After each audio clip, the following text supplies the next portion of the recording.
네, 오늘 말씀은 감독자들이 회막을 성막을 기름 발라 하나님께 봉헌할 때 감독자들이 헌물을 드렸다. 이 말씀은 그들이 특히 이제 이 회막을 봉헌하기 위해서 세웠었던 성막을 세우기를 마쳤을 때에 성막에다가 기름을 발라 거룩하게 성별했고, 뿐만 아니라 성막에서 사용하는 모든 기구와 제단과 모든 기물에도 기름을 발라 거룩하게 성별했습니다. 바로 그날 이스라엘의 지휘관들이 헌물을 드린 사실을 말하고 있는 것입니다.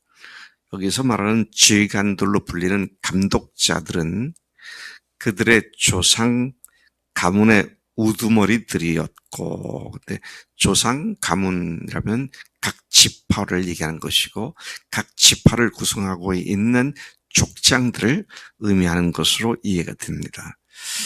자, 그리고 그들은 각 지파의 지휘관들이었다. 지난번에 20세 이상의 전쟁에 나갈 수 있는 인구조사를 했는데 그것이 바로 군대죠. 군대의 아마 장군격으로 각 지파와 족장들의 지휘관들을 얘기하는 것이고요. 평상시에는 그들의 모든 일이나 해야 할 일들을 지휘 감독하는 그런 사람들이었습니다. 특히 이스라엘의 가용 병력으로 계수된 60만 명 중에 이스라엘 계수되어진 이스라엘 회중의 대표자격들이었다. 그래서 회중들이 모였다라고 할 때는 200만이 다 모였다라고 보기 어려울 경우가 있는데, 그래서 여기서 얘기하는 감독자들이 다 모였다. 그렇게 이해해도 틀림이 없습니다. 그만큼 그들 중에서 리더로 세워진 그런 사람들이죠. 이들이 그날에 드린 헌물은 크게 두 가지였는데요. 덮개가 있는 수레 6대. 요즘으로 말하면 탑차 같은 거죠. 덮개가 있는 수레 6대. 그리고 소 12마리. 이들은 지휘관 2사람당 한 대 수레 하나씩이었고요. 지휘관 한 사람당 소 1마리씩 들었다는 것이죠. 그것을 성막 앞에 드렸다. 자, 그래서 4절부터 9절까지에 보면 감독자들이 드린 헌물을 레위인에게 주라고 하나님께서 모세에게 명령하셨습니다. 자, 지휘관들이 바친 수레 6대와 소 12마리를 레위인들에게 주라고, 그렇게 레위인들에게 주라고 하신 이유가 뭡니까? 각 레위의 세 아들들의 후손들이 성막을 이동할 때 각각 책임을 맡은 것이 있죠. 그 책임 맡은 것들을 무거우니까 소가 끄는 수레에 2마리의 소가 앞에서 끄는 수레에 그것을 싣고 이동하도록 그렇게 배려하는 내용을 우리가 지금 보고 있는 것입니다. 자, 그리고 그들이 또 다음 수경지에 도착하면 거기서 다 짐을 끌어내려서 다시 또 성막을 거기다 짓고 하는 그 일에 텐트 같은 것들이나 또는 회막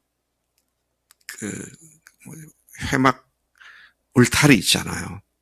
울타리도 가로 25m, 세로 50m, 거기에 기둥들이 각각 12개씩 있고 이렇게 쭉 있는데, 이런 것들을 사람이 손으로 운반하기에는 너무나 무거운 것들이었기 때문에 그렇게 이 소가 이끄는 수레들을 각 지파, 각 레위 자손들에게 배당을 해준 이야기가 여기에 나오게 되죠.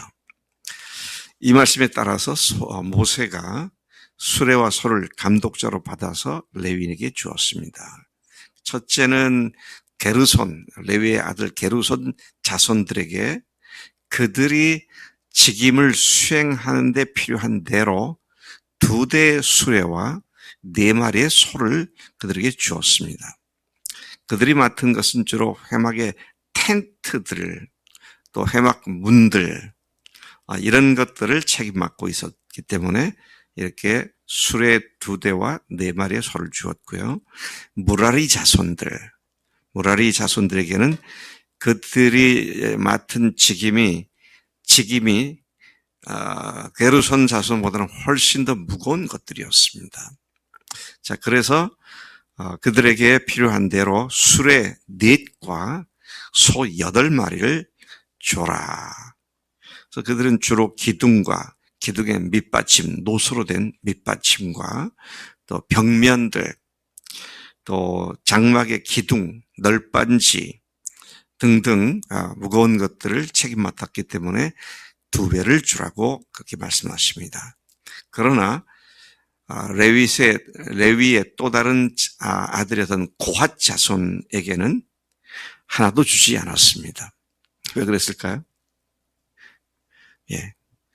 그들은 무거운 것이 아니라 상대적으로 매우 가벼운 것이었고, 또 그것은 지성소와 성소에 있는 기물들을 운반하는 책임이었기 때문에 전부 다 어깨에 긴 작대기를 껴가지고 어깨에 메고 운반하도록 되어 있었기 때문에 굳이 그들에게 수레와 소를 줄 필요가 없었기 때문입니다. 자, 그것이 무겁건 가볍건 지성소와 성소에 있는 기물들은 하나님께서 다 사람이 직접 메고 가라고 말씀하셨죠.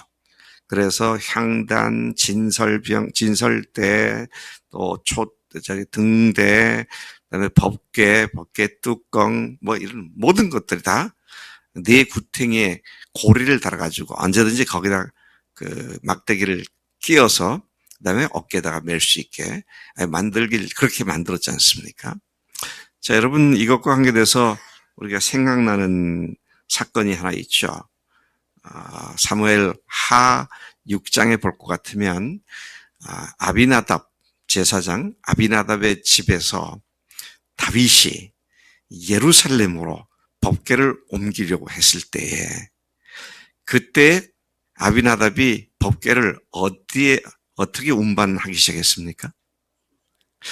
수레에다가 싣고, 근데 분명히 하나님께서는 어깨에 매라고 하셨는데, 그러니까 아비나답 다윗 때니까요, 모세 때 하나님께서 이 명령을 주신 것으로부터 약 400여 년이 지난 그때에도 하나님의 말씀은 여전히 유효했었습니다. 그런데 갑자기 소가 뛰니까 법궤가 넘어지려고 그러니까 우사가 탁 붙잡다가 즉사를 하게 되잖아요. 자, 이것을 우리가 생각한다면 오늘 고핫 자손에게 왜 소나 수레를 주지 않았는지 우리가 잘 이해할 수 있는 것이죠. 이렇듯 하나님의 성소의 물건은 짐승이 아니라, 또 수레가 아니라 사람이 직접 어깨에 매도록 명령하셨던 것을 우리가 잘 알고 있습니다. 아무리 오랜 세월이 지났어도 하나님의 말씀은 여전히 동일하고 또 여전히 같은 능력을 갖고 있음을 다시 한번 확인하게 됩니다. 예수님의 십자가와 부활 사건은 400년이라 2000년 전에 있었던 사실이었지만, 그러나 오늘도 우리의 모든 죄를 완전히 영원히 사해주는 동일한 능력이 있는 줄로 믿습니다. 이것이 아니면 한 500년쯤에 효력이 끝났다면 우리는 살 길이 없는데, 주님께서 우리를 구원하신 이 능력은 영원히 동일하다는 사실을 다시 한번 상기하게 되는 것이죠. 10절에 보면 제단에 기름을 바르던 날에 지휘관들이 제단의 봉헌을 위하여 헌물을 가져다가 그 헌물을 제단 앞에 드렸고, 11절 하나님은 모세를 통해 지휘관들을 하루 한 사람씩 제단에 봉헌물을 드릴 것을 명령하셨다. 그렇게 말합니다. 자, 여기 앞에 우리가 봤던 거는 아마 그 지휘관들이 자기들의 능력을 동원해서 그렇게 했던 것 같아요. 근데 하나님께서 모세에게 지휘관들이 매일 한 명씩 헌물을 가져오도록 해라. 이것은 각 족장들이 족장의 지휘하에 있던 부족들로부터 이와 같은 헌물을 거두어서 드린 내용으로 12절 이하 89절까지 내용들이 나와 있음을 보게 됩니다. 그래서 오늘 우리가 이 말씀을 통해서 보는 것은 이스라엘의 헌신은 모세 한 사람이 아니었고요. 제사장들의 헌신도 아니었고 나시린의 헌신도 아니었고 온 이스라엘 회중 전체 헌신이었다라는 사실을 다시 확인하게 되는 것입니다. 리더는 리더 역할이 있지만 모든 회중이 하나님 앞에 몸과 마음과 목숨과 뜻을 다하여 헌신하고 살아가는 그리스도의 삶의 원리를 다시 여기서 우리가 확인하게 되는 것이죠. 하나님 아버지 감사합니다. 오늘 이 아침 지금부터 3,000여 년 전에 3,400여 년 전에 하나님의 백성들이 하나님의 특별한 인도하심을 따라 출애굽을 한 이후 하나님을 조차 매일매일 살아가는 삶에 그들이 어떻게 헌신했는지를 다시 일깨워 주시니 감사합니다. 하나님, 우리가 구원받고 하나님의 자녀가 됐다는 이 어마어마한 축복을 받은 자들로서 자랑으로 끝날 것이 아니라 그러한 복을 주신 하나님께 목숨을 다하여 내 모든 것을 다하여 헌신하는 그리스도인에 걸맞는 매일의 삶이 되도록 우리를 인도하신 줄로 믿습니다. 하나님께 드림이 있는 삶, 하나님이 기뻐 받으시는 매일의 삶이 되도록 우리를 권면하시니 감사합니다. 오늘도 앞으로도 그렇게 주님께 충성하며 살기를 소원하오니 하나님 역사해 주실 줄로 믿습니다. 감사하고 예수님의 이름으로 기도로 삼나이다. 아멘. 아멘.